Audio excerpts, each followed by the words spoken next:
He was a billionaire who only wanted pleasure, until 7 months later, his son was in his hands. Hello, let's hear another incredible story. Don't forget to like and subscribe to our channel. I love narrating stories for you, so get ready. Let's start. The crystal chandeliers of the Plaza Hotel ballroom cast golden light across hundreds of elegantly dressed guests, but Robert Donovan barely noticed. He stood near the bar, whiskey in hand, surveying the charity gala with the detached amusement of someone who'd attended too many of these events. At 35, he'd mastered the art of appearing engaged while remaining emotionally absent, a skill that served him well in both business and pleasure. Another boring evening of checkbook philanthropy, his best friend Jordan muttered beside him, adjusting his glasses. The tech genius looked uncomfortable in his tuxedo, constantly tugging at his collar. Robert smirked. "We write the checks so we don't have to feel guilty about how we made the money." Cynical, even for you. Realistic. Robert took another sip, his eyes scanning the room with practiced efficiency. Beautiful women, powerful men, everyone playing their assigned roles in New York's elite social theater. Then he saw her. She moved through the crowd with purpose, a tablet tucked under one arm, directing staff with quiet authority. Her natural hair was styled in elegant twists that framed her face, and she wore a simple black dress that somehow outshone every designer gown in the room. But it was her expression that caught him, focused, intelligent, utterly unimpressed by the wealth surrounding her. "Who's that?" Robert heard himself ask. Jordan followed his gaze. "Sabrina Mitchell. She's with the creative agency handling tonight's event. Talented designer, from what I've heard." "Why?" Robert didn't answer. He was already moving. Sabrina was checking something on her tablet when she felt someone approach. She looked up to find a man who could only be Robert Donovan. She'd seen his face on enough magazine covers to recognize him instantly.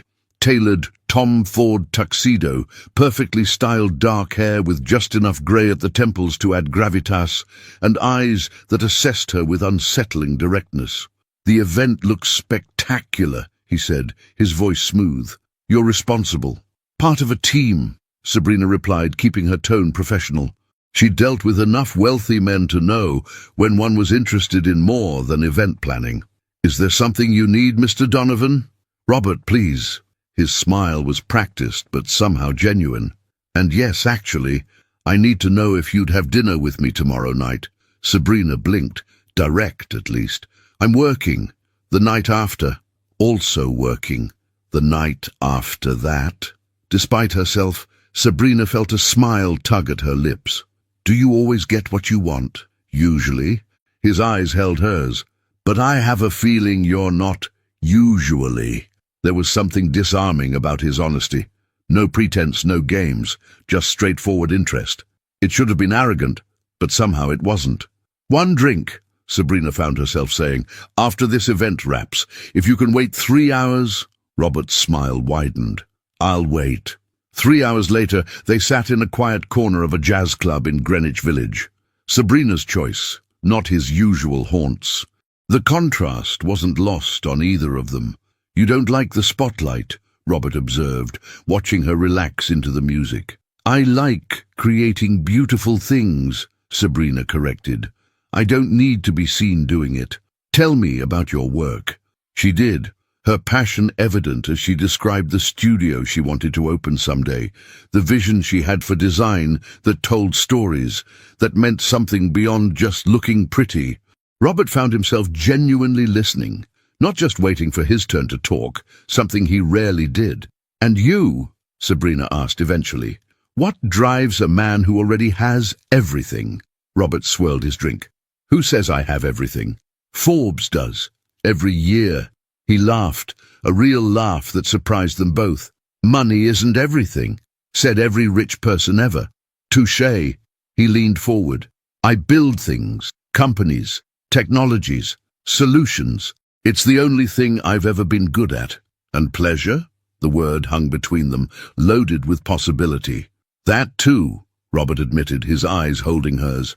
"I won't lie to you, Sabrina. I don't do relationships. I don't do commitment. I've tried, and I'm terrible at it. Honest, Sabrina said softly. I appreciate that. But I want you. I've wanted you since I saw you directing that waiter with the canapes. Sabrina felt heat rise in her cheeks. That's very specific. I notice details when I'm interested. He reached across the table, his fingers barely brushing hers. One night, no expectations, no promises, just us. Every rational part of Sabrina's brain screamed warning. She knew his type, had sworn off his type after her last relationship ended, with her feeling like a beautiful accessory rather than a partner. But there was something in his eyes, some hunger that matched her own loneliness, that made her throw caution aside. Just tonight, she agreed. Morning light filtered through the floor-to-ceiling windows of Robert's penthouse. Sabrina woke to find him already dressed, checking his phone with the focused intensity of a man whose empire couldn't wait. Coffee, he offered, not meeting her eyes. The magic of the previous night evaporated like morning mist. This was the real Robert Donovan, the man who built walls faster than he built companies. No thanks. Sabrina gathered her clothes with as much dignity as she could muster. Last night was amazing, Robert finished. But I meant what I said. I don't do relationships. I know. Sabrina pulled on her shoes, her heart hardening with each second. Message received. She left without looking back, missing the conflict that flashed across Robert's face before he buried it under the familiar armor of indifference. Neither of them knew that in 7 months everything would change. Neither of them knew about Tyler. The hospital corridors smelled of antiseptic and anxiety. Robert's hands trembled as he pushed through the double doors of the maternity ward, his $1,000 shoes squeaking against the linoleum. Jordan had driven him here at breakneck speed after the call came. A nurse, professional and detached, informing him that Sabrina Mitchell was in labor. His son was being born. The words still felt foreign, impossible. Robert Donovan, who'd spent 35 years avoiding anything resembling responsibility for another human being, was about to become a father. Room 247, a nurse directed him, barely looking up from her chart. Robert found himself frozen outside the door, his pulse thundering in his ears. Through the small window, he could see Sabrina, her face glistening with sweat, her natural hair pulled back, her entire body focused on the monumental task of bringing life into the world. A doctor and 2 nurses surrounded her, their voices muted through the glass. He'd tried to contact her. God, he'd tried. After the voice message she'd left 5 months ago, shaky, scared, telling him she was pregnant, he'd called back within hours. But her number had changed. He'd sent emails that bounced back. He'd even gone to her office only to learn she'd quit her job. She'd disappeared, and Robert had convinced himself it was for the best. What did he know about being a father? His own had walked out when Robert was 10, leaving nothing but a legacy of abandonment and a determination to never inflict that pain on anyone else. So he'd buried himself in work, acquiring another company, launching another product, filling his penthouse with even more emptiness. But now, standing outside this hospital room, all his carefully constructed defenses crumbled. The door opened. A nurse emerged, smiling. "Are you the father?" The word stuck in his throat. Yes. Come on in. You've got a healthy baby boy."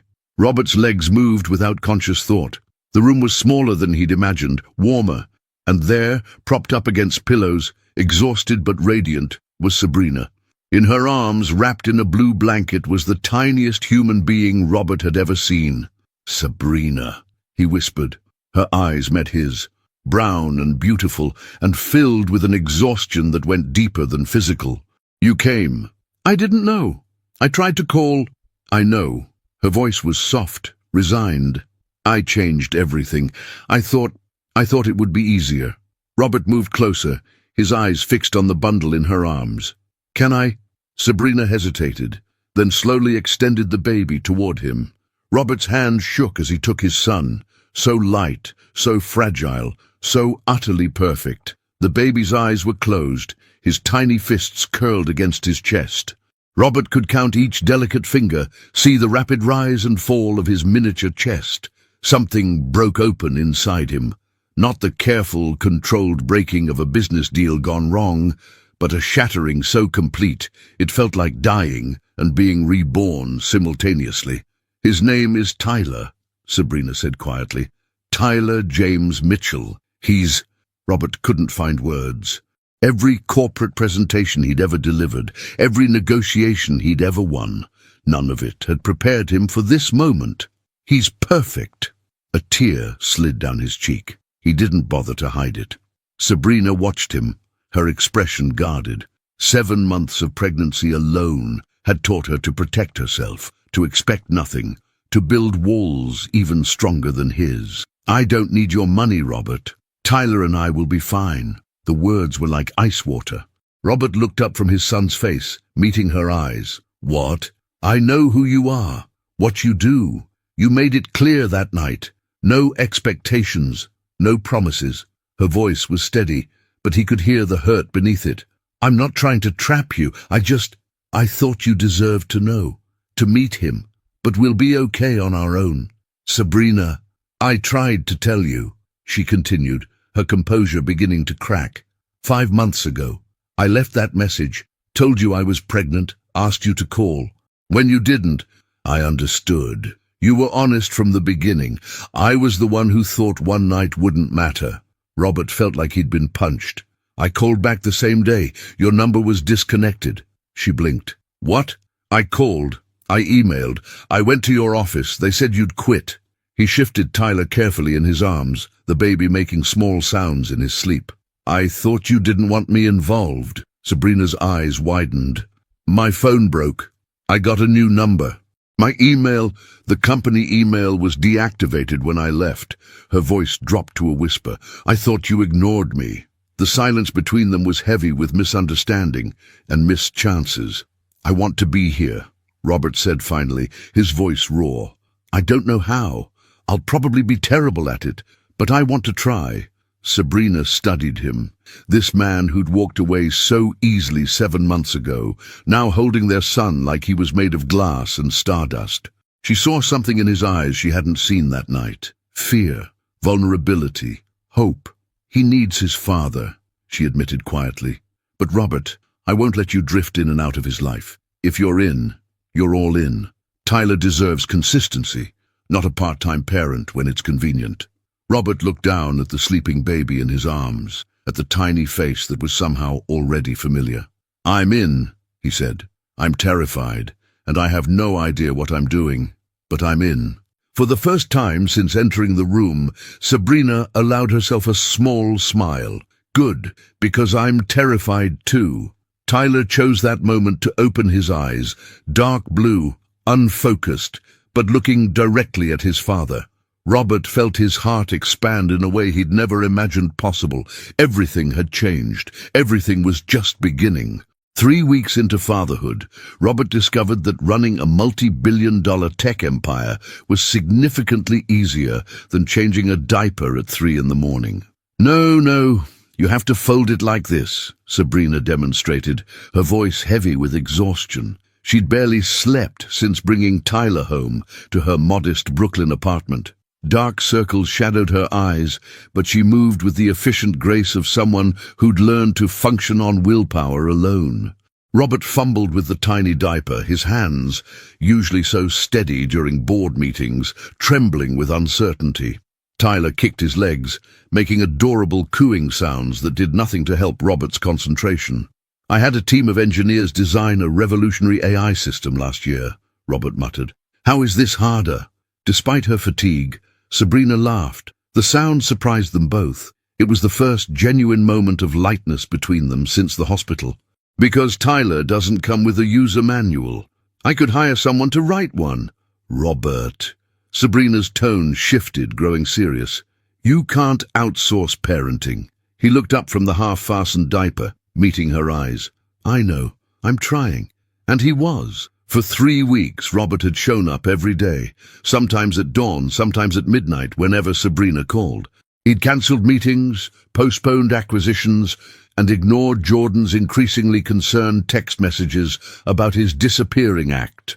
The penthouse remained empty while Robert spent his nights on Sabrina's worn couch, learning to distinguish between Tyler's hungry cry and his tired cry, between his gas-pain face and his actual smile. It was terrifying. It was exhausting. It was the most real he'd felt in years. "There," Sabrina said gently, reaching over to adjust the diaper Robert had somehow managed to attach backwards. Her fingers brushed his, and the contact sent an unwelcome jolt through him. "See? Not so complicated." Their proximity suddenly felt charged. Robert could smell her, not the expensive perfumes he was accustomed to, but something simpler, baby powder and exhaustion, and something uniquely Sabrina. Her natural hair was pulled into a messy bun. Her oversized t-shirt had a spit-up stain on the shoulder, and she'd never looked more beautiful. "Sabrina!" He started, then stopped, unsure what he wanted to say. She pulled back quickly, creating distance. "I should feed him." Robert watched as she lifted Tyler, settling into the rocking chair her friend Janelle had brought over last week. The lawyer had given Robert a look that could freeze lava, making it clear that one wrong move would result in legal consequences he couldn't imagine. "How are you managing?" Robert asked. "Financially, I mean. You quit your job, and—" "I'm fine." Her answer was too quick, too defensive. "Sabrina," she sighed, adjusting Tyler in her arms. "I have savings. Janelle's been helping with groceries. My mother sends money when she can, though she's on a fixed income in Atlanta." She paused. "I'll figure it out." Robert's jaw tightened. "Let me help. I can write a check." Sabrina's eyes flashed. "Make it all go away with money? That's not what Tyler needs, Robert. He needs a father who shows up, not a bank account." "I am showing up." Robert's voice rose slightly, frustration bleeding through. "I'm here every day. I'm learning. What more do you want?" "Consistency." Sabrina's voice cracked. "I want to know that 6 months from now, you won't get bored and disappear. That Tyler won't grow up wondering why his father chose everything else over him." The words hung in the air, heavy with implication. Robert stood abruptly, pacing the small living room. "Is that what you think? That I'll just leave? You told me yourself. You don't do commitment. You don't do relationships." Sabrina's voice was soft but firm. "A child is the ultimate commitment, Robert, and I've already been the woman someone walked away from when things got real." Robert stopped pacing. "Who?" "Tyler's godfather was supposed to be my fiancé," Sabrina said quietly. "We were together 3 years. When I started talking about marriage, children, building a real future, he left. Said I was trying to trap him, that he wasn't ready for that level of commitment." She looked down at Tyler, her expression softening. "6 months later, I met you. I thought one night wouldn't hurt because I wasn't expecting anything anyway." The confession hit Robert like a physical blow. He'd assumed Sabrina was strong, independent, fearless, never considering the wounds she carried beneath that competent exterior. "I'm not him," Robert said finally. "Aren't you?" Sabrina met his gaze. "You built an empire by never staying in one place too long, never committing to anything that couldn't be measured in quarterly reports. How is this different?" Robert crossed the room, kneeling beside the rocking chair. This close, he could see the gold flecks in Sabrina's brown eyes, the way her lips pressed together when she was trying not to cry. "Because it is," he said simply. "Because when I look at him—" He gently touched Tyler's tiny hand, watching the baby's fingers curl reflexively around his own. "I see something worth staying for, worth changing for." Pretty words. True words. Robert held her gaze. "I know I don't deserve your trust. I know my track record speaks for itself. But Sabrina, I swear to you, I'm not going anywhere. You want consistency? I'll give you consistency. You want proof? Watch me." Sabrina studied him, searching for cracks in his sincerity. "And what happens when this novelty wears off? When you remember how much easier your life was before midnight feedings and dirty diapers?" "Then I'll remember this moment," Robert said. "When my son wrapped his entire hand around my finger and made me realize that everything I built before him was just noise." For a long moment Sabrina said nothing. Tyler finished feeding, his eyes drooping with sleep. Finally, she spoke. "Okay, but Robert, I'm watching. One sign that you're checking out. One indication that this is too much for you. And I'm protecting my son, even from his father." "Fair enough," Robert agreed. "Now, can I try the diaper thing again? I think I'm getting the hang of it." Sabrina's laugh was watery, tired, but genuine. "You put it on backwards. I know, but at least I'm consistent." Despite everything, Sabrina smiled. Outside, Brooklyn was waking up. Car horns, distant sirens, the city's endless rhythm. Inside this small apartment, something fragile was beginning to grow. Something that might, eventually, look like trust. Robert had negotiated billion-dollar mergers, navigated hostile takeovers, and once talked a Saudi prince into investing in renewable energy. None of that prepared him for aisle 7 of a Brooklyn grocery store on a Saturday morning. "How many types of diapers can there possibly be?" he muttered, staring at the overwhelming wall of packages. Size 1, size 2, overnight protection, sensitive skin, eco-friendly, hypoallergenic. The options seemed endless. An elderly woman pushing a cart stopped beside him, eyeing his designer jeans and the obvious panic on his face. "First-time father? Is it that obvious?" She chuckled warmly. "You've got the look. What size do you need?" Robert pulled out his phone, scrolling to a photo of Tyler. "He's 3 weeks old, about 9 pounds. Size 1, dear. Those over there." She pointed. "And get the sensitive skin ones. All babies have sensitive skin, no matter what they tell you." 20 minutes later, Robert's cart contained 15 packages of the wrong size, 3 types of baby formula, when Tyler was breastfed, something called diaper rash cream that he was fairly certain Sabrina already had, and a stuffed elephant that cost more than most people's weekly groceries. His phone buzzed. "Sabrina, did you get lost? Tyler's getting fussy." Robert typed back, "Slight complication. Be there soon." He found himself in the checkout line behind a young mother with 2 toddlers. One was crying about candy, the other was trying to climb out of the cart. The mother looked exhausted, managing both children while unloading groceries with the efficiency of someone who'd done this 1,000 times. Robert felt a pang of inadequacy. Would he ever develop that kind of competence, or would he always be the guy buying the wrong diapers? "Excuse me," the cashier said, jarring him from his thoughts. "Sir, these are size 2. Your baby's only 3 weeks old, right?" Robert looked at his cart in dismay. "I need to start over, don't I?" The cashier, a teenager with kind eyes, nodded sympathetically. "Happens all the time. I'll void this out." When Robert finally arrived at Sabrina's apartment, Tyler was indeed fussy. Sabrina opened the door, bouncing the crying baby on her shoulder, her expression frazzled. "What took so long?" Robert held up his bags sheepishly.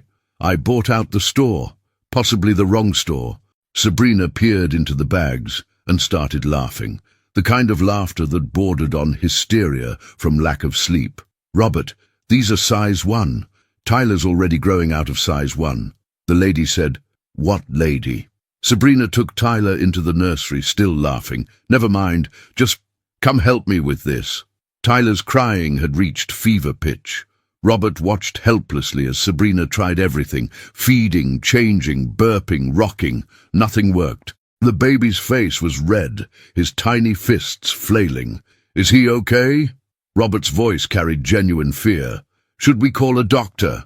"He's fine, just gassy." Sabrina's patience was wearing thin. "Can you try? My arms are dead." Robert took Tyler carefully, holding him like he might shatter. The baby continued crying, the sound piercing and relentless. Robert began pacing, mimicking the bouncing motion he'd seen Sabrina do. "Come on, little man," he murmured. "Give your mum a break." He started humming. No particular melody, just random notes. Then, without thinking, he began singing softly.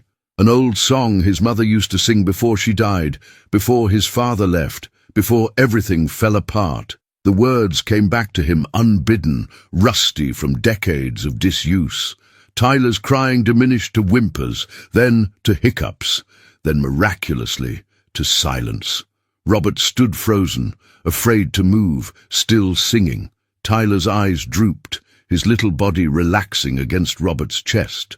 Within minutes, the baby was asleep. Sabrina appeared in the doorway, her eyes wide. "How did you—" "I don't know," Robert whispered, still swaying gently. "I just sang." "Your voice is terrible," Sabrina said, but her tone was soft, almost affectionate. "I know." They stood there in the small nursery, afternoon light filtering through the curtains, the city noise muted by closed windows, Tyler sleeping peacefully against his father's chest. The moment felt suspended, precious. "Robert," Sabrina said quietly, "I'm sorry for doubting you. You're really trying." "I'm terrified every second," he admitted. "I have no idea what I'm doing. But when I'm here, with him, with you, I feel like maybe I'm exactly where I'm supposed to be." Sabrina stepped closer, looking down at Tyler. This close, Robert could see the vulnerability in her expression, the walls beginning to lower. "I need to tell you something," she said. "I had dreams before Tyler. I was saving to open my own design studio. I had clients lined up, a business plan, everything." She paused. "I gave it all up." "Why?" "Because being a mother came first. Because I couldn't do both alone." Her voice was steady but sad. "I don't regret it. But sometimes, late at night, when he's crying and I'm exhausted and my savings are disappearing, I wonder what I could have built." Robert shifted Tyler carefully to one arm, reaching for Sabrina's hand with the other. "What if you didn't have to choose?" "Robert, I'm not offering charity. I'm offering partnership." His words came quickly, urgently. "You gave up your dream for our son. Let me help you get it back. I don't need you to save me. I know. But maybe I need you to let me try." Robert squeezed her hand. "Not because you're helpless, but because we're in this together. That's what partners do, right?" Sabrina's eyes filled with tears. "I don't know how to let someone help me."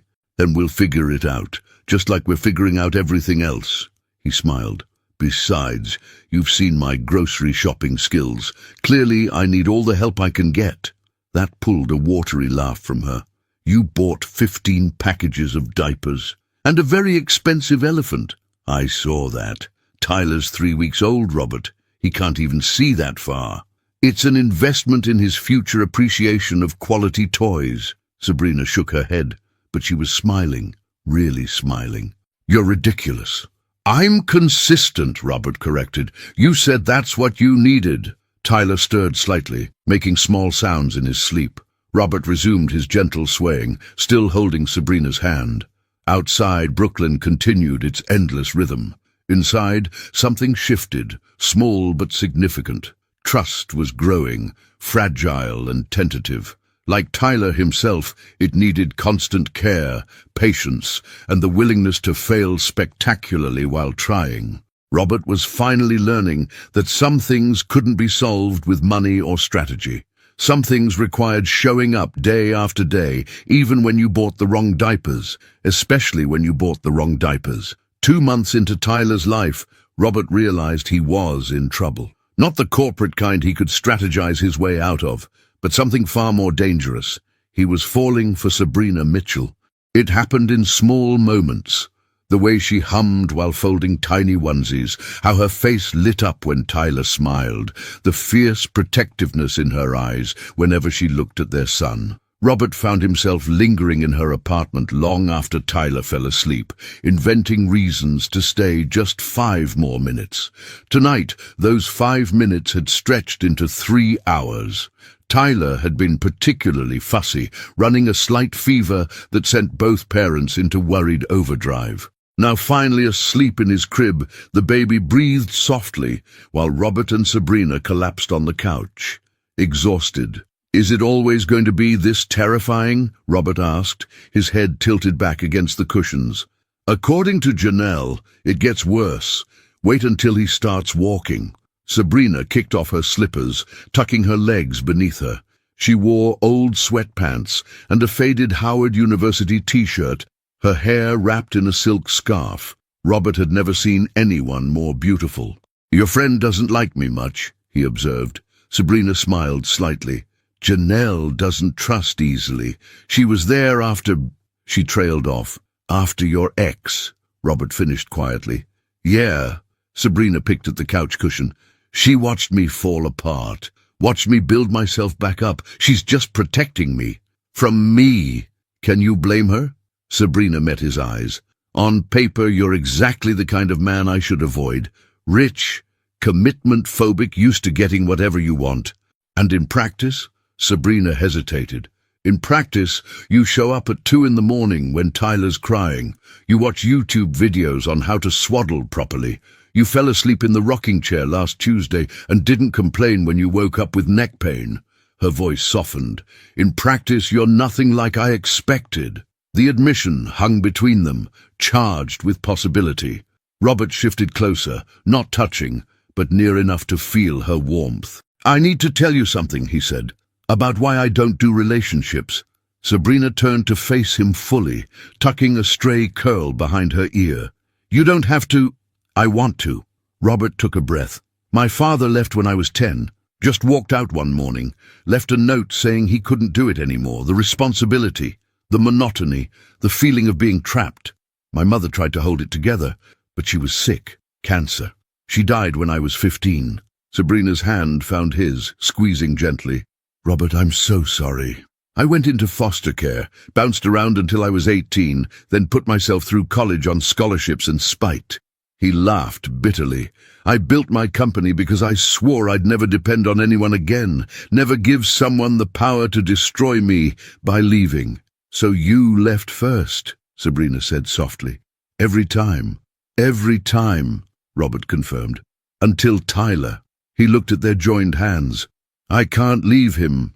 I physically can't. The thought of him growing up wondering why I wasn't there, thinking he wasn't enough.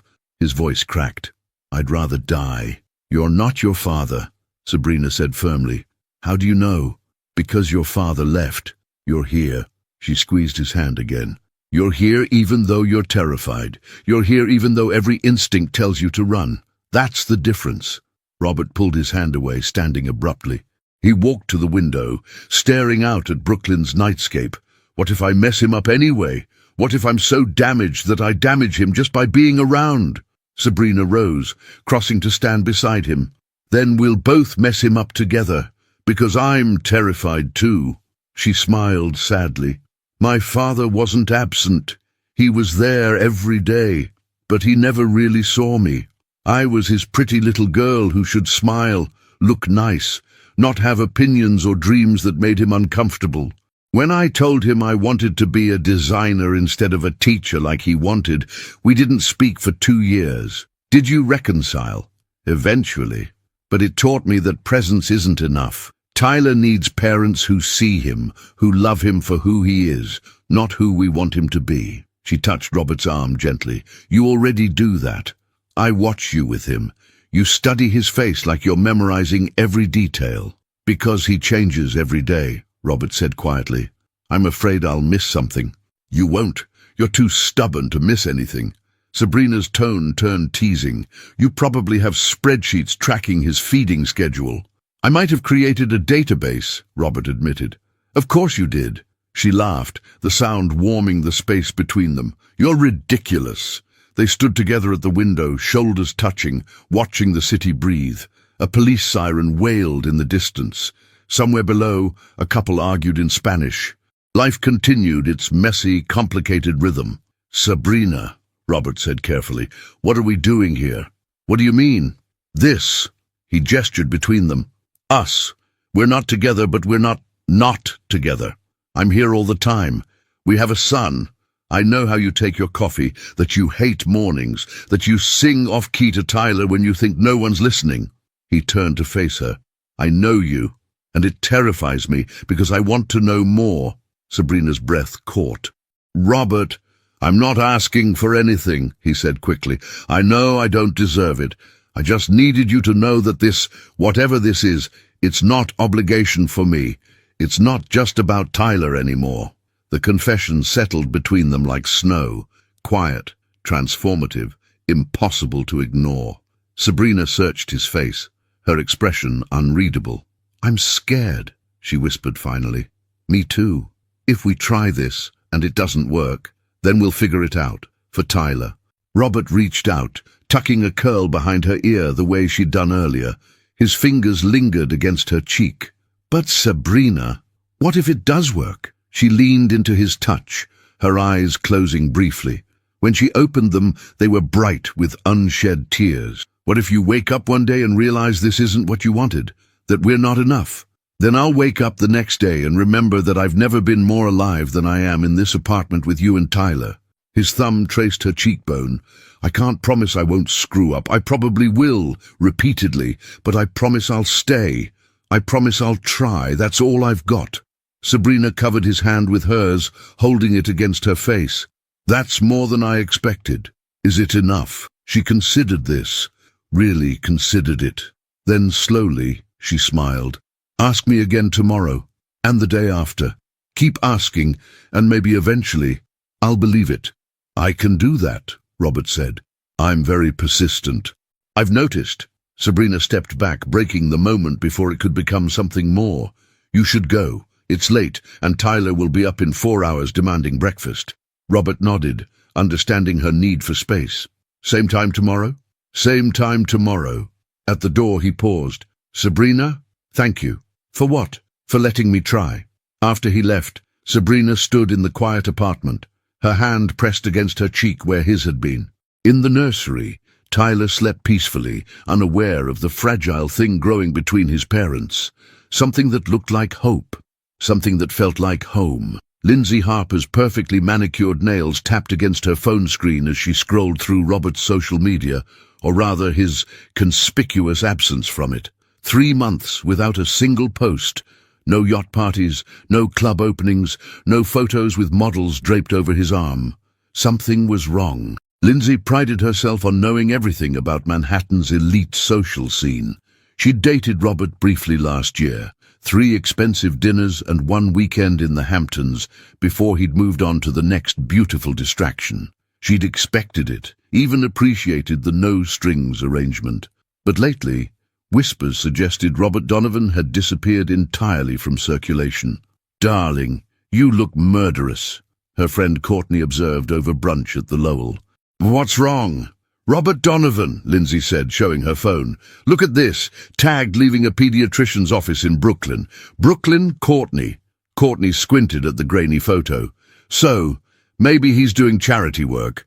Robert doesn't do charity in Brooklyn. He writes checks and attends galas. Lindsay's mind raced. Something's going on. She hired a private investigator, discreet, expensive, thorough. Within 48 hours, she had her answer.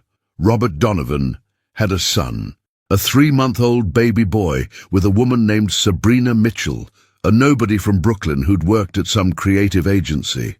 Lindsay stared at the photos. Robert leaving Sabrina's building at odd hours, carrying baby supplies, looking exhausted and oddly content.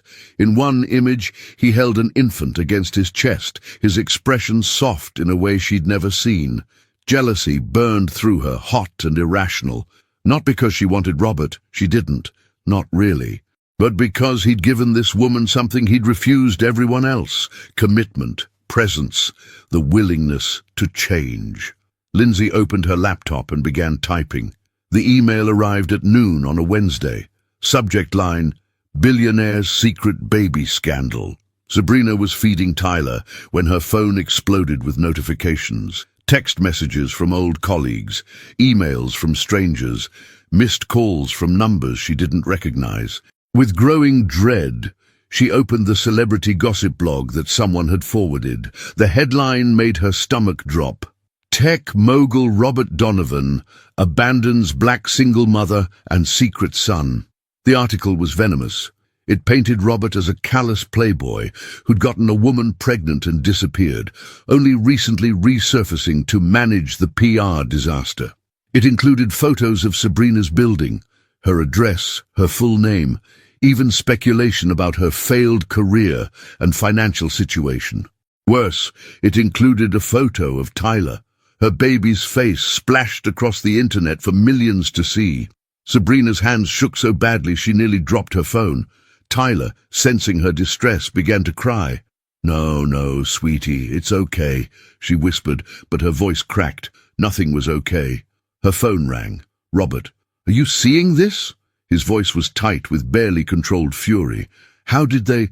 I don't know. I'm finding out. She heard him moving, heard Jordan's voice in the background. Sabrina, don't leave your apartment. There are already photographers outside your building. As if on cue, her doorbell rang. Then again, then continuously, accompanied by knocking and shouting voices. Miss Mitchell, just a few questions. How much is Robert paying you? Is the baby even his? Sabrina backed away from the door, clutching Tyler tighter. Robert, I can't. There are so many of them. I'm coming. 20 minutes. Don't open the door for anyone. He paused. Sabrina, I'm so sorry. I'm going to fix this. But when he arrived, having to push through a crowd of paparazzi and journalists, his face told a different story. This wasn't something money or strategy could fix quickly. Pack a bag, he said immediately. You and Tyler are coming to my place. It's secure. No one can get to you there. Robert, I can't just... Please. His eyes were desperate. Just until this dies down. A few days. Janelle arrived an hour later, her expression thunderous. She'd seen the articles, the photos, the comment section where strangers debated Sabrina's motives and morals. I told you, Janelle said, though her anger was directed at Robert, not Sabrina. I told you men like him bring nothing but trouble. Janelle, Sabrina started. No, listen to me. Janelle gripped her friend's shoulders. This is just the beginning. They're going to dig into everything, your past, your family, every mistake you've ever made. Is he worth that? Robert stood in the corner, silent, taking the verbal assault, because Janelle was right. He'd brought this storm to Sabrina's door. He's Tyler's father, Sabrina said quietly. That doesn't mean you have to sacrifice your privacy, your safety, your peace. Janelle's voice softened. Honey, I love you. I just want you protected. Then help me pack, Sabrina said firmly, because running away won't make this disappear. We deal with it together. Robert's penthouse was everything Sabrina had imagined and hated. Floor-to-ceiling windows, minimalist furniture, cold marble surfaces that looked beautiful but felt unwelcoming. This was the Robert from that first night, the one who lived in spaces designed for looking at, not living in. The guest room's through there, Robert said, carrying Tyler's portable crib. Anything you need, just... Who did this? Sabrina interrupted. Who told them? Robert set down the crib carefully. I have suspicions. Tell me. Lindsay Harper. I dated her briefly last year. She has connections to that blog. His jaw tightened. I can't prove it yet, but why would she do this? Robert met her eyes. Because I disappeared from her world. Because she's vindictive. Because she can. He moved closer. Sabrina, I know you're angry. I'm not angry at you. The admission surprised them both. I'm angry at the situation, at the violation, at strangers thinking they have any right to my son's life. Her voice rose. They published his picture, Robert. Our baby's face is on the internet being discussed by people who've never met him, never held him, never... She broke off, tears streaming down her face. Robert pulled her into his arms, and she let him, too exhausted to maintain her walls. I'm going to handle this, he promised into her hair. Tomorrow, I'm holding a press conference. I'm going to tell the truth, all of it. Sabrina pulled back. What truth? That I was a fool who didn't know about Tyler until he was born. That you're an incredible mother who's been doing everything alone. That I'm trying to be the father he deserves. Robert cupped her face. That anyone who comes after you or Tyler answers to me. That won't stop them. No, but it'll slow them down. His thumbs wiped away her tears. And I'm pulling the advertising from that blog. Any company I have influence over pulls their advertising. I'm going to make it hurt. Robert, they put my son's face on the internet without permission. They called you... He stopped, too angry to continue. I won't let them destroy you because of me. In the guest room, Tyler began to cry.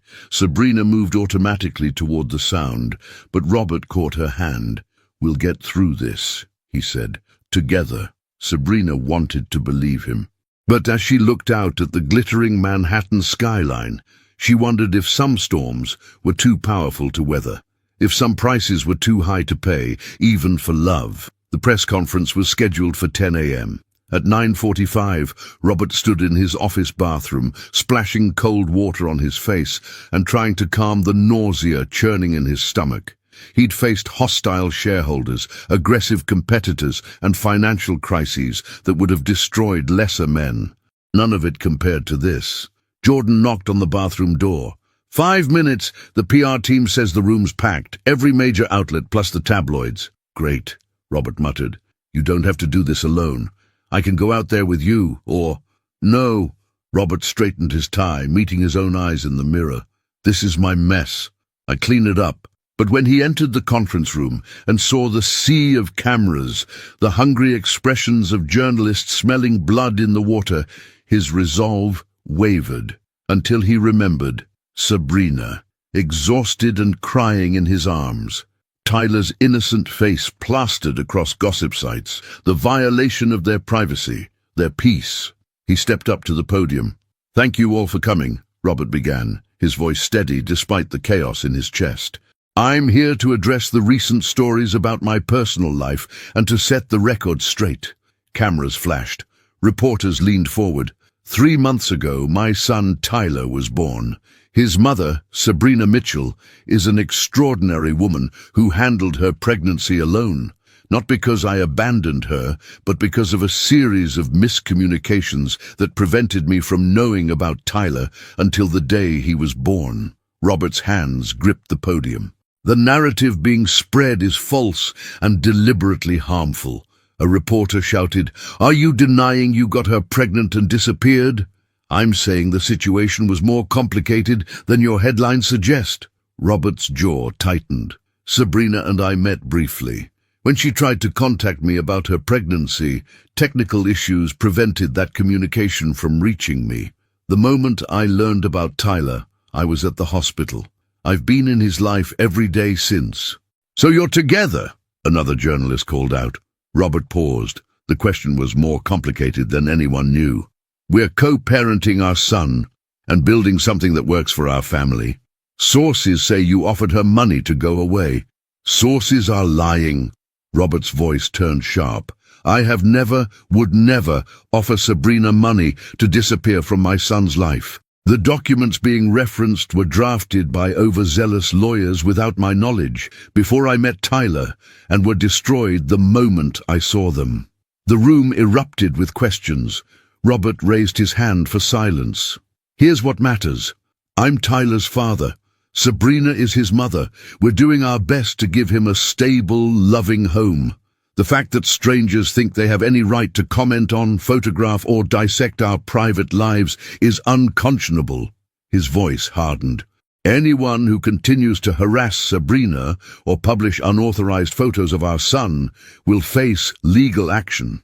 Any company that profits from such content will find themselves without Donovan Tech's business. This ends now."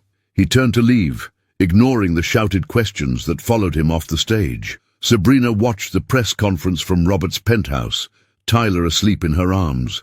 Jordan had set up a laptop so she could see the live stream. Her heart pounded as Robert spoke, defending her, protecting Tyler, showing a side of himself the world had never seen. When it ended, she sat in silence, processing everything. The Robert she'd met 8 months ago would never have done this. Exposed himself, made himself vulnerable, fought so publicly for something that wasn't a business deal. Her phone buzzed. A text from her mother in Atlanta. "Saw the news, baby. You okay? That man better be treating you right." Then Janelle. "He did good. I still don't trust him completely, but that was good." Finally Robert. "It's done. Coming home now. Home." When had his penthouse become home? An hour later, Robert walked through the door, looking exhausted. Without a word, Sabrina handed him Tyler, who'd just woken up. Robert took his son, pressing a kiss to the baby's forehead, and something inside Sabrina's chest cracked open. "Thank you," she said quietly, "for what you said out there. I meant every word." Robert settled into the armchair, Tyler tucked against his chest. "My lawyers are already working on cease and desist orders for the worst offenders. Will it work?" "Eventually. The internet's forever, but we can stop new content." He looked up at her, his eyes tired but determined. "Sabrina, there's something else, something I need to show you." He pulled out his phone, opening a folder of documents. I had my team research commercial properties in Brooklyn. There's a space in Dumbo. Perfect for a design studio, great light, good foot traffic, reasonable rent. He scrolled through photos. I know you said you didn't need saving, but I've been thinking about what you said, about giving up your dreams. Sabrina's breath caught. Robert, I'm not buying it for you. I'm showing you it exists.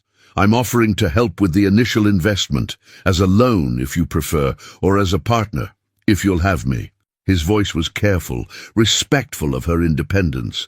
But Sabrina, you shouldn't have to choose between being Tyler's mother and being yourself. You can be both. Tears pricked Sabrina's eyes. She moved to kneel beside the chair, looking at the photos on his phone. The space was beautiful, exposed brick, huge windows, everything she'd dreamed of. Why are you doing this? She whispered. Because you deserve to have your dreams back. Robert shifted Tyler to one arm, using his free hand to tilt Sabrina's chin up. Because watching you give up everything for our son showed me what real strength looks like. Because He stopped, the words catching in his throat. But Sabrina saw them in his eyes, felt them in the air between them. Robert, she breathed. The moment hung suspended, charged with possibility. Tyler made a small sound, breaking the spell. Robert cleared his throat, pulling back. Think about it, he said.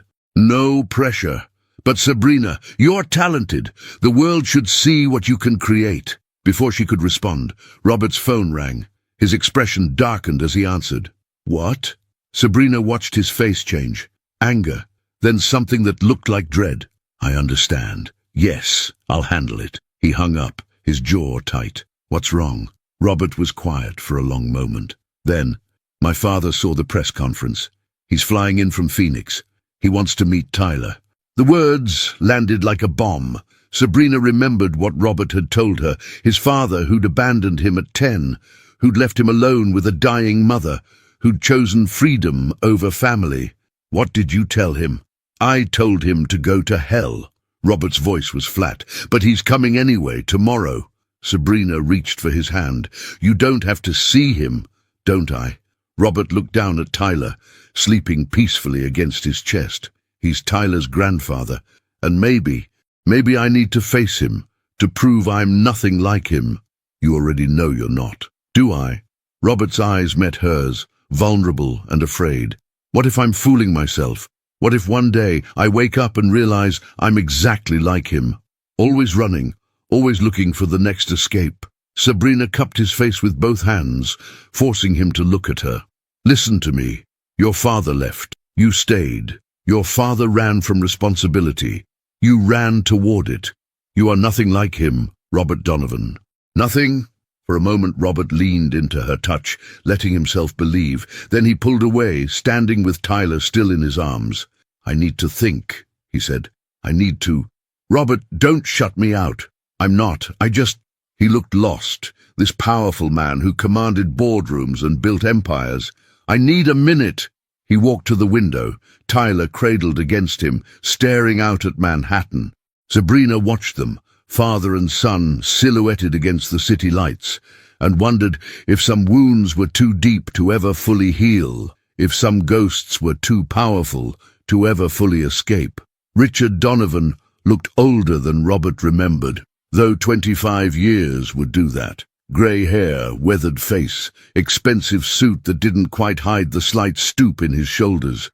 He stood in the penthouse lobby like he belonged there, like he hadn't abandoned his son a quarter-century ago, and never looked back. Robert, Richard said, extending his hand. Robert stared at it, making no move to accept. You have 30 minutes. Say what you came to say. They sat in Robert's office, neutral territory, nowhere near where Sabrina and Tyler were. Robert had insisted on that. Whatever damage his father intended to inflict, it wouldn't touch his son. You've done well for yourself, Richard began, gesturing at the surrounding luxury. Better than I ever did. Is that why you're here? To congratulate me? Robert's voice was ice. I saw the press conference. Saw you have a son. Richard leaned forward. I wanted to meet my grandson. No. The word landed flat, final. Richard's expression flickered. Surprise, then something that might have been hurt if Robert believed his father capable of such an emotion. Robert, I know I wasn't the father you needed. You weren't any kind of father.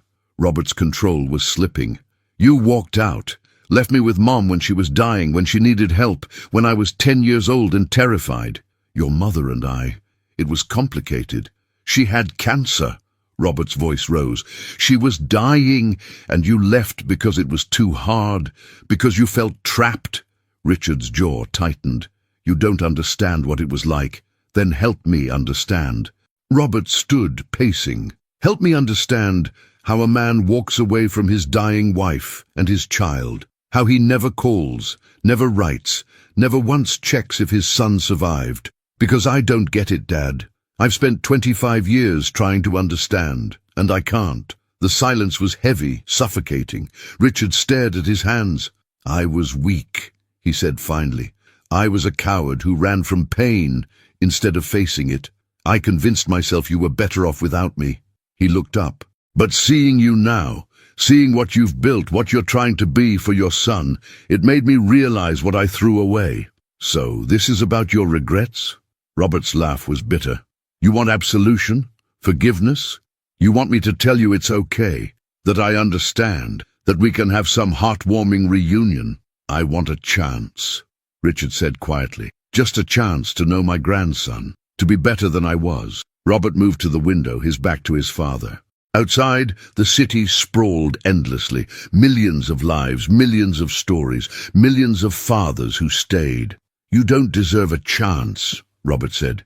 You don't deserve to know Tyler, to be part of his life, to claim any connection to him. I know. You taught me everything about what not to be. Every choice I make as a father is the opposite of what you did. Robert turned. So thank you for that lesson, at least. Richard stood slowly, accepting the dismissal. At the door, he paused. I don't blame you for hating me. I hate myself most days. He pulled out a business card, setting it on the desk. But if you ever want to talk, or if Tyler ever wants to know where he came from, I'll be here. Not because I deserve it, but because he might need answers someday. After Richard left, Robert stood in the empty office, trembling with rage and grief and something he couldn't name. He wanted to throw things, to scream, to somehow release the poison his father's presence had injected back into his veins. Instead, he went to find Sabrina. She was in the living room, Tyler on a playmat, watching him discover his own feet with intense baby concentration. She looked up when Robert entered, and whatever she saw on his face made her stand immediately. How bad? She asked. He wants to meet Tyler, wants to be a grandfather. Robert's voice was hollow. After 25 years of nothing, he wants to play family. Sabrina guided him to the couch, sitting close. What did you tell him? No. Obviously no. Robert ran his hands through his hair. But Sabrina, what if I'm making the same mistakes? What if keeping Tyler from his grandfather is just another form of abandonment? It's not the same thing at all, isn't it? I'm denying Tyler family because of my own anger, my own pain. He looked at her desperately. What if I'm letting my damage hurt him? Robert, listen to me. Sabrina took his face in her hands, forcing him to meet her eyes. Your father earned his absence from Tyler's life by being absent from yours. You're not keeping Tyler from family. You're protecting him from someone who hurt you deeply and has done nothing to prove he's changed. He seemed different, older, regretful. Regret doesn't erase the past. It doesn't undo the damage. Sabrina's voice was firm, but gentle. Maybe someday, if he proves himself over time, you can revisit this, but right now, you owe him nothing. Robert pulled her close, burying his face in her neck.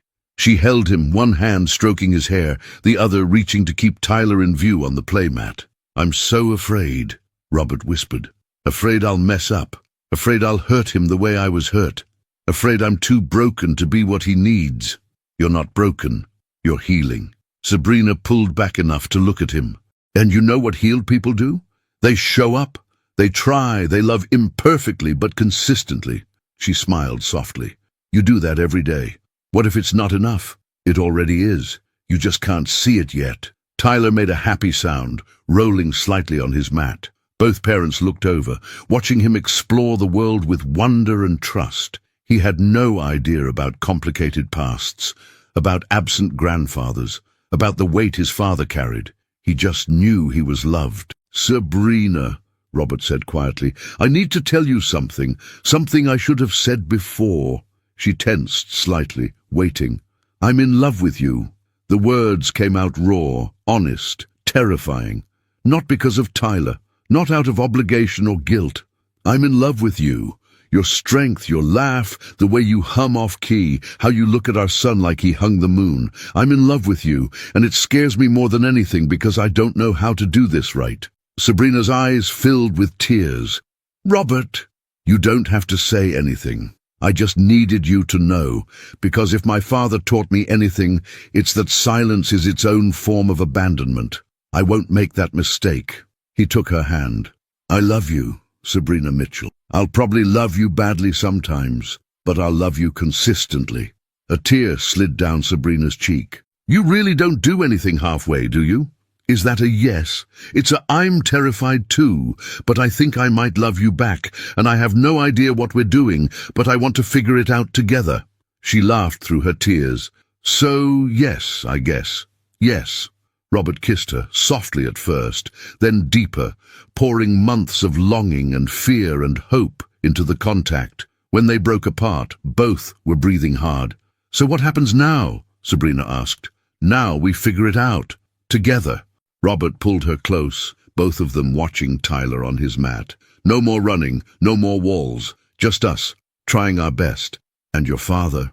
Robert was quiet for a moment. "Let him wait. Let him prove he's changed. Tyler has all the family he needs right here." Sabrina leaned her head on his shoulder, fitting perfectly against his side.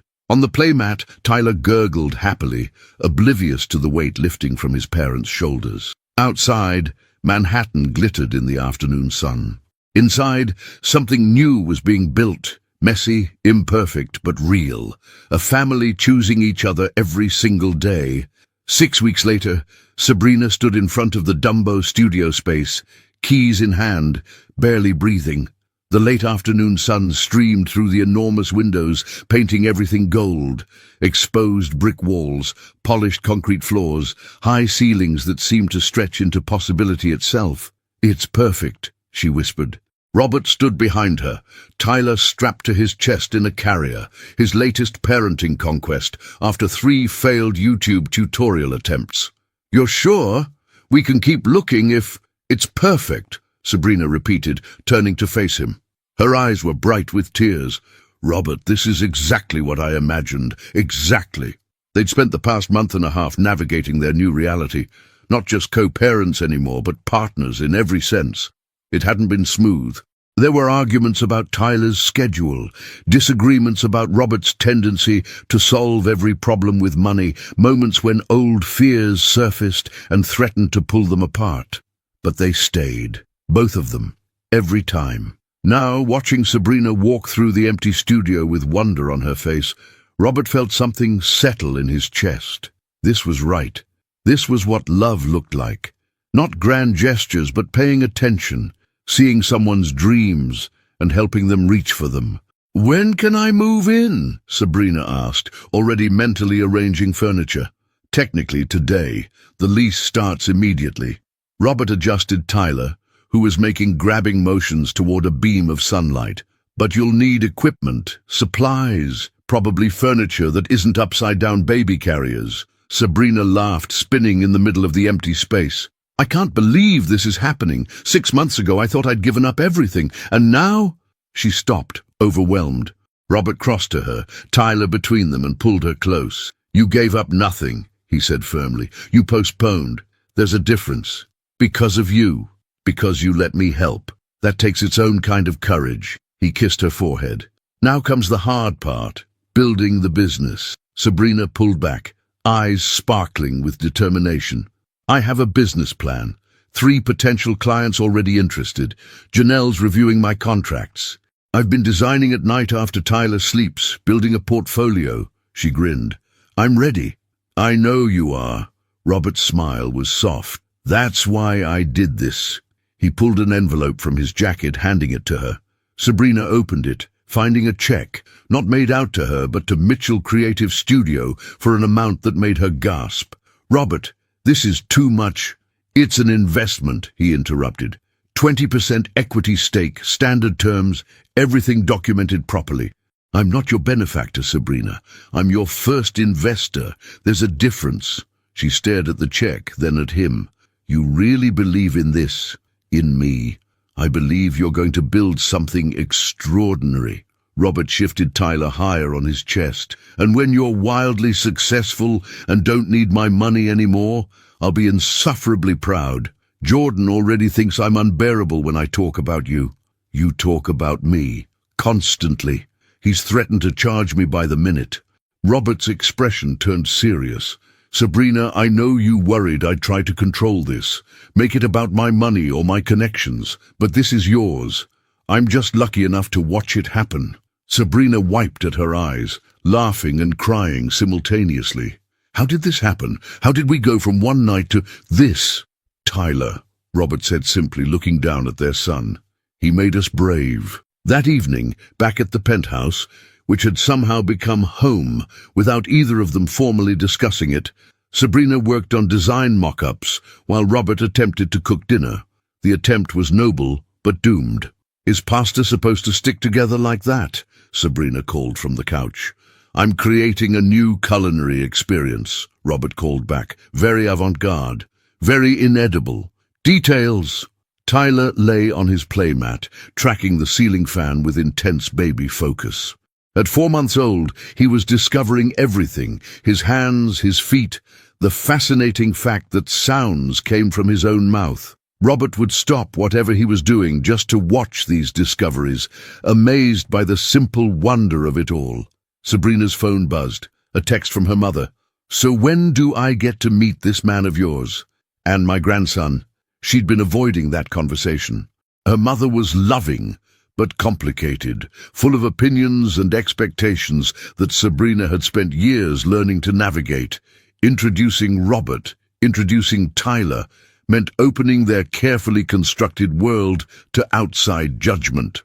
"What's wrong?" Robert appeared in the doorway, having apparently abandoned dinner entirely. "My mum wants to visit, to meet you and Tyler." Sabrina bit her lip. "I've been putting her off." Robert sat beside her, taking her hand. "Because you're worried what she'll think? She has strong opinions about men who get women pregnant and don't marry them immediately." Sabrina grimaced. "She's old-fashioned that way. Very, what will the church ladies say about everything?" "Do you want to marry me?" Robert asked suddenly.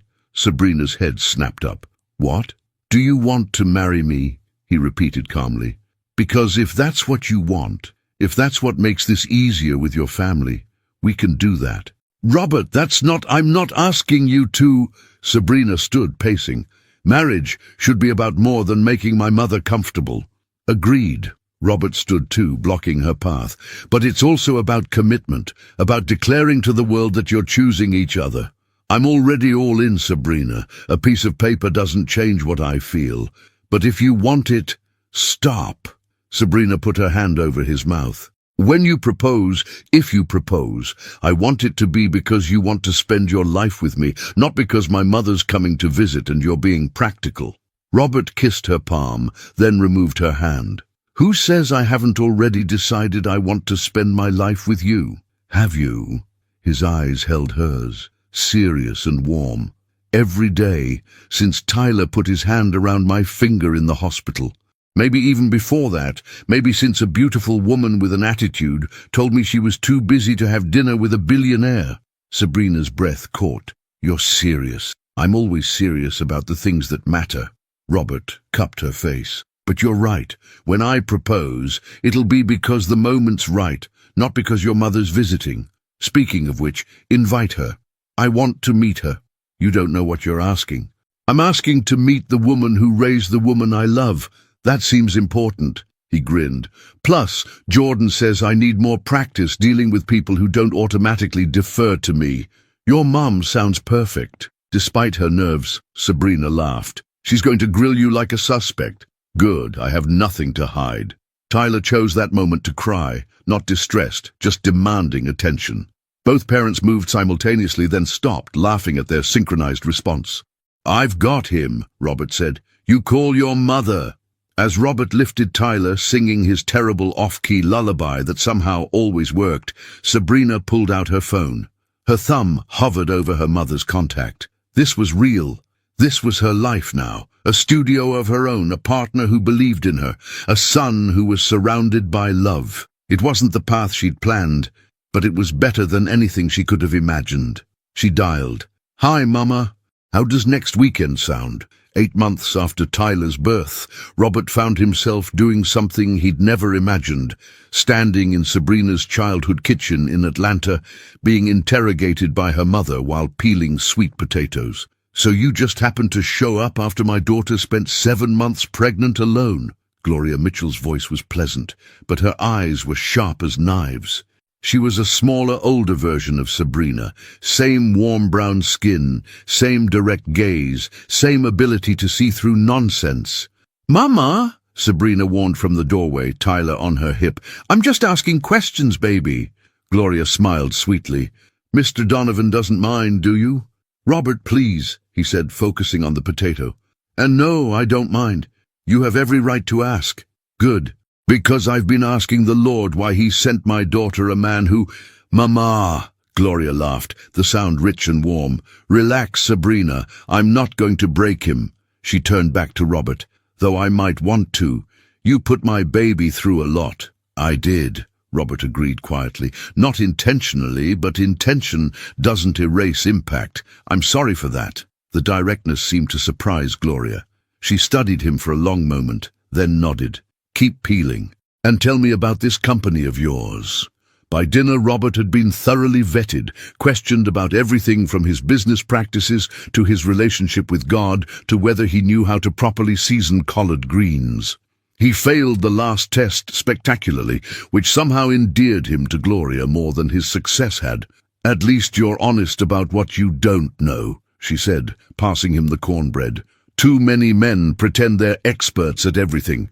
"I'm definitely not an expert at everything." Robert glanced at Sabrina, who was feeding Tyler mashed sweet potatoes. "I'm still learning to be a father, to be a partner, to be the man they deserve." Gloria's expression softened. "That's all any of us can do.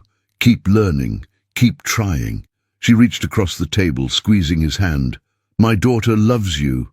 I can see it in how she looks at you. And that grandbaby of mine lights up when you walk in a room. That tells me what I need to know." After dinner, while Gloria fussed over Tyler, Sabrina pulled Robert onto the back porch. The Atlanta evening was warm, cicadas singing their endless song. "You survived," she said, taking his hand. "Barely. Your mother's terrifying. She likes you. If she didn't, you'd know." Sabrina leaned against him. "Thank you for doing this. For meeting her, for being patient with her questions. She's your mother. Of course I want her to know me." Robert wrapped his arms around her waist. "Besides, now I know where you get your ability to see through people's walls." They stood in comfortable silence, watching fireflies dance in the darkness. Inside, Gloria sang to Tyler, an old gospel hymn that drifted through the screen door. "I've been thinking," Sabrina said, "about what you asked before. About marriage." Robert's heart skipped. And I'm not ready yet. Not because I don't love you. I do. So much it scares me sometimes." She turned in his arms to face him. "But I want to build my business first. Stand on my own feet before I take that step. Does that make sense?" "Perfect sense." Robert kissed her forehead. "I'm not going anywhere. Whenever you're ready, tomorrow, next year, 5 years from now, I'll be here. You promise?" "I promise." He pulled back slightly, his expression serious. "Sabrina, I spent most of my life running from commitment, from vulnerability, from anything that might hurt me. But you and Tyler, you made me want to stay, to plant roots, to build something that lasts. We made you soft," Sabrina teased. "Unbearably so. Jordan says I'm useless in meetings because I keep showing him baby photos." Robert grinned. "I've become that guy. I love that guy." "Good, because he's not going anywhere." Robert's tone turned serious again. "Whatever you need, Time, space, support. I'm here. We'll do this at your pace. Sabrina kissed him, soft and sweet and full of promise. Thank you for understanding, for not pushing. That's what partners do, Robert said simply. They returned to New York 2 days later, but not to the penthouse. Instead, Robert took them to Brooklyn, to a brownstone 3 blocks from Sabrina's studio. What's this? Sabrina asked, confused. Home, Robert said, unlocking the door. If you want it to be. The brownstone was beautiful, updated but warm, with a backyard and enough space for a family. Not the cold marble of Robert's Manhattan penthouse, but something lived in, something real. Robert, we can't. It's a rental, month to month. He set down Tyler's carrier. I know the penthouse isn't right for raising a child. Too high up, too sterile. Tyler needs a yard to play in someday. We need space that feels like ours, not mine. Sabrina walked through the rooms slowly, taking in the hardwood floors, the natural light, the built-in bookshelves waiting to be filled. In the master bedroom, she found a rocking chair facing the window, the same rocking chair from her apartment, the one where she'd fed Tyler countless times. You moved it, she whispered. I moved everything. Your furniture, your things, Tyler's nursery. Robert appeared in the doorway. I didn't assume anything about us sharing a bedroom. There's another room set up for you if you want space. But Sabrina, I want us to have a home together. Not my place where you're visiting, but our place. What do you think? Sabrina looked at him, this man who'd started as a one-night stand and become her partner, her son's father, the person she trusted most in the world. He'd changed so much, but then again, so had she. They'd changed each other, grown together, built something neither had planned, but both now couldn't imagine living without. I think, she said slowly, that we should probably share the master bedroom, unless you snore. Robert's smile was brilliant. I might. Fair warning. I'll survive. Sabrina moved into his arms, fitting perfectly against him. Robert Donovan, when did you become a romantic? When I held my son for the first time and realized I wanted to be better than I'd ever been. He kissed the top of her head. When I watched you give up everything for him and wanted to give you everything back. When I fell in love with a woman who saw through all my walls and decided I was worth the effort anyway. Tyler chose that moment to wake up, making the hungry sound they'd both learned to recognize instantly. They moved together to get him, their movements synchronized from months of practice. This was it, Robert realized. This was what his father had been too weak to appreciate, too scared to fight for. This messy, beautiful, terrifying thing called family. It wasn't always easy. There would be more challenges, more fears, more moments of doubt, but they'd face them together. As Sabrina settled into the rocking chair to feed Tyler, Robert stood in the doorway of their new home, watching the two people who'd given his life meaning. The afternoon light painted everything gold, Sabrina's face soft with love, Tyler's tiny hand gripping her finger, the promise of all the days ahead. He'd spent 35 years chasing pleasure, thinking happiness was something you captured and consumed. But standing here in this moment, he finally understood. Pleasure was temporary, but joy, real, lasting joy, came from choosing to stay, from building something worth more than any fortune, from loving imperfectly but persistently, one day at a time. Robert, Sabrina called softly, come sit with us. And he did. Because that's what he did now, showed up, stayed present, chose love over fear every single day. It was the easiest and hardest thing he'd ever done. It was everything. 2 years later, Tyler took his first real steps on a sunny Saturday morning in their Brooklyn backyard, stumbling from Sabrina's arms straight into Robert's waiting hands.